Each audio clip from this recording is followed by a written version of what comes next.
Wiatry nie sprzyjają morskiej energetyce wiatrowej w Polsce. Polacy rozmawiali w Waszyngtonie o drugiej elektrowni jądrowej i reeksporcie LNG z USA, m.in. na Ukrainę. Ekspansja Chin w Polsce wymaga bezpiecznika, żeby nie skończyło się jak z Gazpromem. Jest 25 października 2025 roku, nazywam się Wojciech Jakubik, a to jest cotygodniowy przegląd informacji z komentarzem Energy Week. Zapraszam.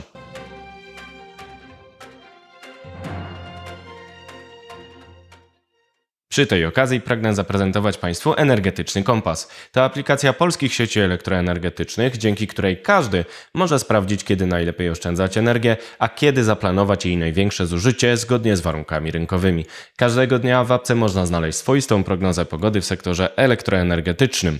Zachęcam do jej pobrania i wypróbowania, a PSE dziękuję za wsparcie podcastu Energy Drink.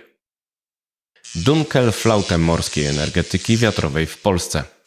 W Polsce w przeddzień zaplanowanej aukcji offshore. Nie jest jasne, co zrobi prezydent z ustawą o wsparciu. Zawieszenie projektu łopat do turbin morskich farm wiatrowych Vestas w Szczecinie wywołało na nowo dyskusję o tym, czy ta branża ma przed sobą przyszłość w Polsce. Wiele zależy zaś od wsparcia politycznego. Z moich rozmów z przedstawicielami środowisk skupionych wokół premiera i prezydenta wynika, że morska energetyka wiatrowa będzie miała trudny czas w Polsce. To zagrożenie pierwszej aukcji offshore ogłoszonej na 17 grudnia. Urząd Regulacji Energetyki zapowiedział pierwszą aukcję offshore na 17 grudnia w decyzji jeszcze z czerwca 2025 roku. Maksymalna moc wiatraków objętych wsparciem to 4 GW. Tymczasem ustawa o wsparciu offshore wciąż czeka na podpis prezydenta. Nie jest pewne, czy prezydent ją podpisze, ale nawet jeśli to zrobi, to jego ludzie są sceptyczni wobec potencjału tego rodzaju energetyki. Karol Rabenda ostrzegał w panelu, który prowadziłem na Europejskim Forum Nowych Idei, że prowadząc transformację energetyczną, cytuję, budujemy 2 systemy elektroenergetyczne obok siebie, czyli nowe elektrownie konwencjonalne dające stabilność systemowi i źródła odnawialne obok. Należy sobie zadać pytanie, czy nas na to stać, dodał Karol Rabenda. Unikał odpowiedzi na pytanie o to, czy prezydent będzie wetował wszelkie regulacje dotyczące rozwoju źródeł odnawialnych. Nie rozstrzygnął też, czy poprze nowelizację ustawy o morskich farmach wiatrowych. Natomiast podnosił, że koszt wsparcia rośnie i, cytuję, być może warto poczekać z drugą fazą offshore. Karol Rabenda to minister prezydencki odpowiedzialny w gabinecie prezydenta za politykę gospodarczą, no i za energetykę oczywiście też. Więc sygnał z obozu prezydenckiego nie jest do końca rozstrzygnięty, natomiast raczej jest pesymistyczny, sceptyczny. Tymczasem z obozu premiera płyną podobne sygnały. Koszty offshore są bardzo wysokie i nie wiem, czy naprawdę stać nas na produkcję energii za ponad 500 zł za megawattogodzinę, ale stać nas na taką z wiatraków na lądzie za 150 zł za megawattogodzinę, wyliczał prezes polskich sieci elektroenergetycznych Grzegorz Onichimowski podczas tego samego wydarzenia w sesji pytań oraz odpowiedzi. To jest z kolei człowiek z otoczenia premiera RP, kojarzony wcześniej z Instytutem Obywatelskim, z programem energetycznym Koalicji Obywatelskiej i przy okazji dał się też poznać jako krytyk energetyki wiatrowej na morzu. Więc widać, że ośrodek prezydencki i ośrodek premiera raczej są sceptyczne wobec offshore'u na obecnym etapie, bo faktem jest, że zły klimat dla morskiej energetyki wiatrowej jest widoczny w całej Europie. Litwa w zeszłym roku przeprowadziła nieudaną aukcję w październiku 2024 roku, a Francja w październiku 2025 roku także nie osiągnęła sukcesu. Powód to inflacja wynikająca z naprężenia łańcuchów dostaw, coraz wyższych kosztów materiałów oraz coraz wyższego oprocentowania kredytów. 16 października polski Senat przyjął ustawę offshore. Wysokość wsparcia w tej ustawie ma być waloryzowana właśnie o inflację, natomiast do granic wyznaczonych w celu inflacyjnym przez Radę Polityki Pieniężnej. I teraz powstaje pytanie, co zrobi prezydent? Nowelizacja w tej sprawie zyskała poparcie opozycyjnego Prawa i Sprawiedliwości. Warto przypomnieć, że cała pierwsza faza offshore została zaplanowana jeszcze w czasach rządów tej partii. Natomiast z drugiej strony warto przypomnieć, że przeciwko nowelizacji głosowała Konfederacja, z której głosem może także liczyć się prezydent Karol Nawrocki. Słowa Karola Rabendy o tym, że warto poczekać, można interpretować na różne sposoby. Prezydent ma 21 dni na podpisanie otrzymanej ustawy. Senat skierował ją do niego 16 października, a zatem Dunkelflaute morskiej energetyki może się skończyć lub pogłębić w połowie listopada. A zatem los aukcji w grudniu pozostaje niepewny, a razem z nią przyszłość projektów takich jak na przykład fabryka Vestasa w Szczecinie, gdzie mógłby się urodzić jeden z polskich hubów energetyki tego typu. Czy rezerwa naszych polityków wobec morskiej energetyki wiatrowej jest słuszna? Co Państwo o tym sądzą? Zapraszam do dyskusji w komentarzach, a tymczasem przechodzę do następnego tematu. Polska gra o drugi atom i LNG z USA. Polacy rozmawiali w Waszyngtonie o drugiej elektrowni jądrowej i reeksporcie LNG z USA, m.in. na Ukrainę. Realizując te projekty inwestycyjne, budując elektrownie jądrowe i polski hub gazowy, Polska stanie się jednym z kluczowych państw w ramach ogłoszonego wzmocnienia wymiany handlowej w sektorze energii pomiędzy Unią Europejską i Stanami Zjednoczonymi, powiedział Wojciech Wrochna, sekretarz w Ministerstwie Energii i pełnomocnik rządu do spraw strategicznej infrastruktury energetycznej po wizycie w Waszyngtonie. Cytuję dalej. W trakcie serii spotkań z kierownictwem Departamentu Energii USA, w tym podczas wspólnych rozmów z ministrem finansów Andrzejem Domańskim oraz sekretarzem Chrisem Wrightem, szczegółowo omówiono stan negocjacji kontraktu na budowę pierwszej elektrowni jądrowej w Polsce, podaje resort energii o wizycie ministra Domańskiego i pełnomocnika rządu w Białym Domu. Wykonawcami inwestycji będą czołowe amerykańskie spółki sektora cywilnej energetyki jądrowej Westinghouse i Bechtel. I uwaga, poruszono również kwestie dotyczące konkurencyjnego dialogu w kontekście wyboru strategicznego partnera dla drugiej elektrowni w ramach polskiego programu energetyki jądrowej, wskazuje ministerstwo. Jest to potwierdzenie informacji podcastu Energy Drink o tym, że trwają negocjacje o udziale Amerykanów w budowie drugiej elektrowni jądrowej w czasie, gdy negocjowana jest też umowa na pierwszą. Ona ma zostać podpisana na przełomie tego i następnego roku. Natomiast Polacy tym razem chcą zachować równy dystans, przynajmniej na cele negocjacji, bo kilka dni po wizycie w Białym Domu pojawiła się informacja o zaproszeniu Francuzów do tego przetargu konkurencyjnego na wybór partnera technologicznego drugiego atomu w Polsce. Warto przypomnieć, że pierwszy wybór nastąpił bez przetargu. Zwolennicy tego podejścia powiedzą, że dzięki temu udało się wciągnąć Amerykanów na pokład i przygotowania ruszyły szybciej. Przeciwnicy powiedzą, że Polacy pozbawili się wtedy pozycji negocjacyjnej, osłabili ją właśnie przez to, że z góry odrzucili alternatywy wobec Amerykanów. Nie rozstrzygam. Wydaje mi się, że drugi atom powinien powstać jak najszybciej, tak samo jak pierwszy, dlatego należy działać tak, żeby decyzja nastąpiła jak najszybciej. Nie rozstrzygam, czy ten straszak francuski na Amerykanów to dobry czy zły pomysł, bo przede wszystkim przygotowania trwają już bardzo długo, więc decyzje powinny zapadać szybciej. Natomiast nie tylko atom był przedmiotem rozmów w Białym Domu. Kolejny cytat. Ważnym tematem rozmów był również potencjał zwiększenia dostaw amerykańskiego LNG przez polski hub gazowy, zarówno na potrzeby krajowe, jak i w celu uniezależnienia państw Europy Środkowej, w tym Ukrainy, od dostaw ze wschodu, czytamy w komunikacie. I tutaj bardzo ważne są informacje podcastu Energy Drink o tym, że Polska zamierza rozwijać dostawy LNG do Europy Środkowo-Wschodniej. Warto przypomnieć, że w ostatnich dniach Gaz-System opublikował wyniki badania rynkowego, z którego wynika, że LNG dostarczane przez Polskę interesuje klientów na Słowacji, Węgrzech, na Litwie i właśnie na Ukrainie i może do tego posłużyć druga jednostka FSRU w pływającym gazoporcie, który ma stanąć w Polsce w 2028 roku.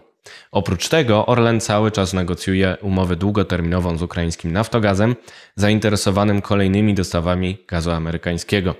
Warto przypomnieć, że to nie jest żadna mrzonka. LNG z USA dociera już teraz przez Polskę nad Dniepr, natomiast na mocy szeregu umów krótkoterminowych. Jeżeli Europa będzie porzucać gaz rosyjski na mocy regulacji, które są przygotowane, jeżeli USA będzie zwiększać obecność w Europie, to Polska będzie rosła jako pośrednik takich dostaw do całego regionu i idea polskiego hubu gazowego będzie możliwa do realizacji. Dlatego dobrze, że rozmowy o gazie z USA się toczą. To sposób na to, żeby nasza infrastruktura, nawet jeżeli my wyjdziemy z gazu w gospodarce, bo kiedyś nam się uda usunąć także to paliwo kopalne, to gaz przez nasze terytorium jeszcze przez jakiś czas będzie mógł płynąć do innych klientów. A jeżeli do tego uda się dekarbonizować gaz, czyli rozwijać biometan czy wodór, no to ta infrastruktura nigdy nie będzie aktywami osieroconymi, bo posłuży do transportu także gazów odnawialnych. Co Państwo o tym sądzą? Jakie jest Państwa zdanie na temat przetargu atomowego? To dobre podejście czy złe? No i co z LNG na Ukrainę? Czy to dobrze, że chcemy mieć umowę długoterminową z Ukrainą? Zapraszam do dyskusji i przechodzę dalej. A przy okazji pragnę pozdrowić moich patronów z Patronite, czyli Michała Czaja oraz Lecha Zabłockiego. Zapraszam do tej formy współpracy, bo w grę wchodzi wspólne nagranie odcinka, więc myślę, że warto. Ekspansja Chin w Polsce wymaga bezpiecznika. Rozkwit relacji gospodarczych Polski i Chin rodzi pewne nadzieje, ale powinien także uwzględnić bezpieczniki systemowe, które pozwolą uniknąć błędów znanych z historii relacji Europy z rosyjskim Gazpromem. Statek Istanbul Bridge odwiedził 19 października port w Gdańsku. Dotarł tam tzw. północnym szlakiem morskim z Chin, który ciągnie się przez wody arktyczne na północ od Rosji aż do Europy. Rozładunek w Polsce daje pewne nadzieje na rozwój handlu chińskiego z jej pośrednictwem, a także na rozkwit naszych portów.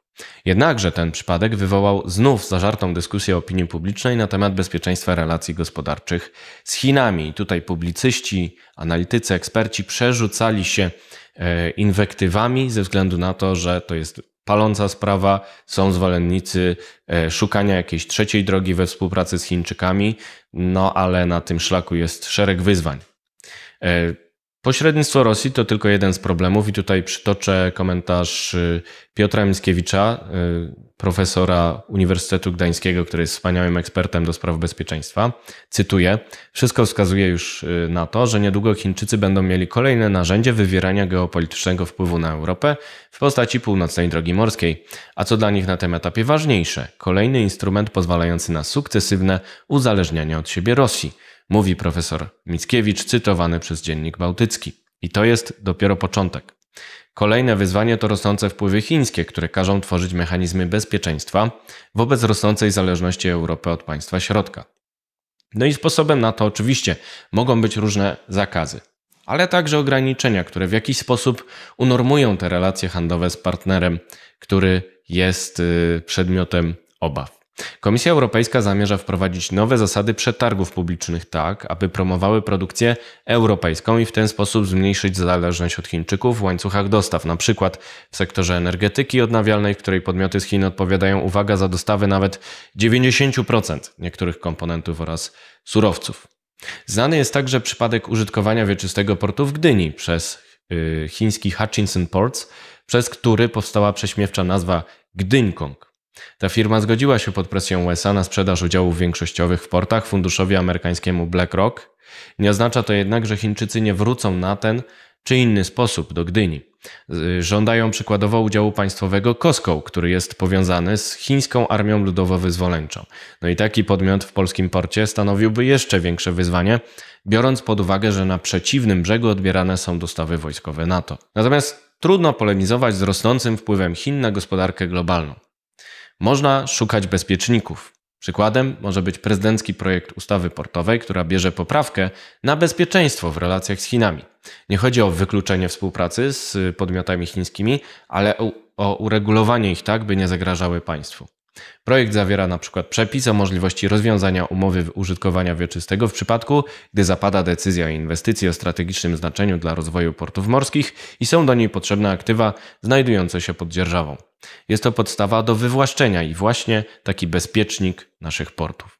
Warto nadmienić, że jest to tylko jedna z możliwych propozycji legislacyjnych, a sam kurs na stworzenie bezpiecznika chińskiego cieszy się poparciem ponadpartyjnym w Komisji do Spraw Służb Specjalnych, gdzie są posłowie z różnych partii oraz także ośrodka prezydenckiego, co daje nadzieję na jakiś konsensus. Jest także grunt do dobrej współpracy z resortem infrastruktury i tego sobie i Państwu życzę, żeby taka współpraca działała dla dobra naszego bezpieczeństwa.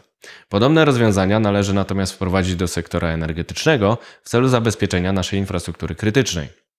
I tu warto nadmienić, że tzw. pakiet antyblackoutowany zawierający szereg regulacji mających chronić bezpieczeństwo dostaw energii w Polsce, przygotowany przez Ministerstwo Energii oraz polskie sieci elektroenergetyczne, zawiera także przepisy o wykorzystywaniu w zamówieniach publicznych w obszarze elektroenergetyki określonego udziału urządzeń wyprodukowanych lokalnie. To szczególnie ważne w obliczu dominacji komponentów chińskich w telekomunikacji potrzebnej w energetyce, a także w sektorach energetyki odnawialnej oraz magazynów energii.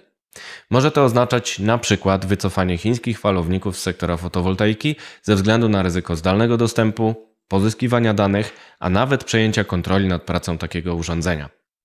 Międzynarodowa Agencja Energii oszacowała, że Unia Europejska wydała tylko w 2023 roku ponad $15 miliardów na import komponentów OZE z Chin. Wartość importu transformatorów chińskich wzrosła 3 razy względem 2014 roku, a cena transformatorów i kabli wzrosła o ponad 2 razy. I teraz zacytuję mojego kolegę Krzysztofa Mecha, starszego konsultanta EY Polska, który przygląda się tej sprawie. W ostatniej dekadzie wydatki na transformację sieci w Unii wzrosły dwukrotnie, a import komponentów z Chin do jej rozbudowy trzykrotnie, na co wskazuje właśnie Krzysztof Mech, którego pozdrawiam z tego miejsca. Kolejny obszar to suwerenność surowcowa Polski i Europy. Przywoływane w Energy Drinku wielokrotnie ograniczenie eksportu metali ziem rzadkich usankcjonowane przez Chiny w październiku 2025 roku rodzi obawy o to, że Europa, zależna ponad w połowie od importu tych pierwiastków z państwa środka, powtórzy błąd znany z relacji z Gazpromem. I przypomnę, chociaż moi widzowie i czytelnicy to dobrze wiedzą. Rosjanie celowo ograniczali podaż gazu w Europie od 2021 roku, wykorzystując fakt, że ponad 40% importu pochodzi z Rosji. Mogli w ten sposób robić grunt pod neutralizację Europejczyków wobec szykowanej inwazji, która ruszyła ostatecznie w 2022 roku. Nie wolno powtórzyć tego samego błędu w relacjach z Chinami, które od lat ostrzą sobie zęby na Tajwan. Swoboda polityczna Europy wymaga wprowadzenia odpowiednich bezpieczników, które nie wykluczą relacji handlowych z Chińczykami, ale skierują je na odpowiednie tory, po myśli polityki zagranicznej i bezpieczeństwa Polski, bo tego sobie przecież wszyscy życzymy. Czy zatem te bezpieczniki to dobry pomysł? Czy wystarczą? A może idziemy na całość i blokujemy Chińczyków całkowicie? A może inaczej?